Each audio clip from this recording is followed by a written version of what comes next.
Welcome back sa aking channel. Sanhi ng pagkamatay ng batikang aktres at superstar Nora Aunor nilinaw na ng kanyang pamilya na naulila. Panuurin at pakinggan ang buong detalye.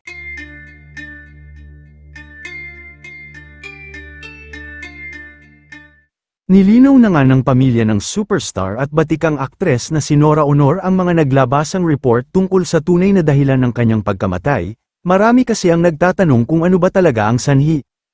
Nitong Huwebes, April 17, humarap sa media ang magkakapatid na Ian, Lotlot Matet at Kenneth De Leon, para magbigay ng pahayag hinggil sa pamamaalam ng kanilang ina. Si Ian ang nagsilbing spokesperson ng kanilang pamilya na siyang tanging biological child ni Ate Guy sa dati niyang asawang si Christopher De Leon.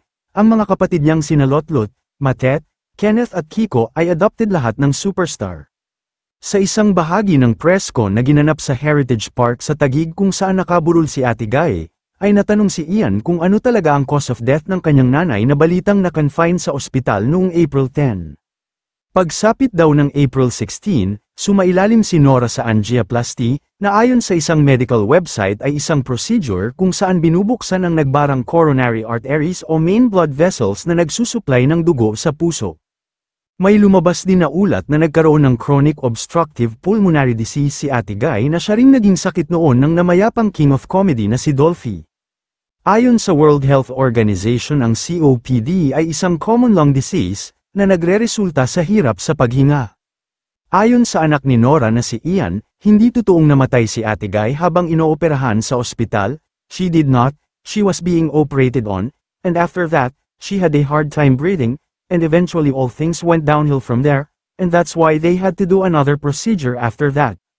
Samantala, nauna nang nagpasalamat si Ian sa lahat ng mga nagmamahal at nakiramay sa kanyang ina na si Nora, at nagbigay pugay sa naiambag ng kanyang ina sa mundo ng showbiz dito sa Pilipinas. Matatandaan naman na dumagsa rin ang nakiramay sa unang araw ng burol ni Ate Guy, kabilang na dito ang mga malalaking popularidad na sina Vilma Santos na naging emosyonal sa pagpanaw ng kaibigan at ang batikang direktor na si Gina Alahar. Kayo mga ka-showbiz, anong masasabi nyo sa ating showbiz topic ngayon? Kung may opinion kayo ay magkomento lang kayo sa aking comment section. At syempre kung bago pa lang kayo sa aking channel ay mag-subscribe na kayo para lagi kayong updated sa mga showbiz trends na ina-upload ko. Maraming salamat po.